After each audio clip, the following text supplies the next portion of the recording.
Indian currency അച്ചടിക്കാൻ ചൈനയ്ക്ക് കരാർ നൽകിയെന്ന് ചൈനീസ് മാധ്യമങ്ങളിൽ വാർത്ത. ശരിയെങ്കിൽ ദേശീയ സുരക്ഷയെ ബാധിക്കുന്ന അതീവ ഗുരുതര വിഷയമെന്ന് ചൂണ്ടിക്കാട്ടി ശശി തരൂർ. ചൈനയിൽ ഇന്ത്യൻ കറൻസികൾ അച്ചടിച്ചാൽ കള്ളനോട്ടുകൾ അച്ചടിക്കാൻ പാകിസ്ഥാന് അധികം ബുദ്ധിമുട്ടേണ്ടി വരില്ലെന്നും കോൺഗ്രസ് നേതാവ്. മോദിയുടെ മേക്ക് ഇൻ ഇന്ത്യ നയമോ അതോ മെയ്ഡ് ഇൻ ചൈന നയമോ എന്ന വിമർശനം ശക്തം. മേക്ക് ഇൻ ഇന്ത്യ നയമാണ് പ്രധാനമന്ത്രി നരേന്ദ്രമോദിക്കും BJPക്കും എന്നാണ് വെയ്പ്. കഴിഞ്ഞ തിരഞ്ഞെടുപ്പ് പ്രചാരണ വേളയിൽ 2 കോടി തൊഴിലവസരങ്ങൾ സൃഷ്ടിക്കുമെന്ന് പറഞ്ഞ BJPക്ക് അതിന്റെ പകുതി അവസരങ്ങൾ ഉണ്ടാക്കാനായിട്ടില്ല എന്നാണ് നേരിടുന്ന വിമർശനം. ഇപ്പോഴിതാ ആ വിമർശനത്തിന് ആക്കം കൂട്ടുന്നതിനൊപ്പം ആശങ്കപ്പെടുത്തുന്ന മറ്റൊരു വാർത്ത കൂടി. രാജ്യത്തിന്റെ സുരക്ഷയെ പോലും ബാധിക്കുന്ന ആശങ്കപ്പെടുത്തുന്ന വാർത്തയാണ് പുറത്തുവന്നത്. ഇന്ത്യയുടെ കറൻസികൾ അച്ചടിക്കാൻ ചൈനയ്ക്ക് കരാർ ലഭിച്ചതായി പുറത്തുവന്ന റിപ്പോർട്ട്. ഇത് സംബന്ധിച്ച വാർത്ത പുറത്തുവന്നതോടെ വിഷയം കോൺഗ്രസ് രാഷ്ട്രീയം ആയുധമാക്കാൻ ഒരുങ്ങുകയാണ്.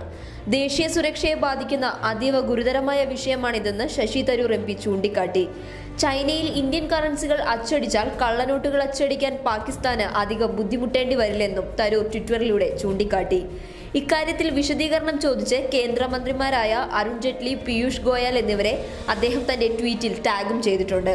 അതേസമയം വാർത്തയോട് ഇതുവരെ സർക്കാർ പ്രതികരിച്ചിട്ടില്ല. പബ്ലിക് കേരള.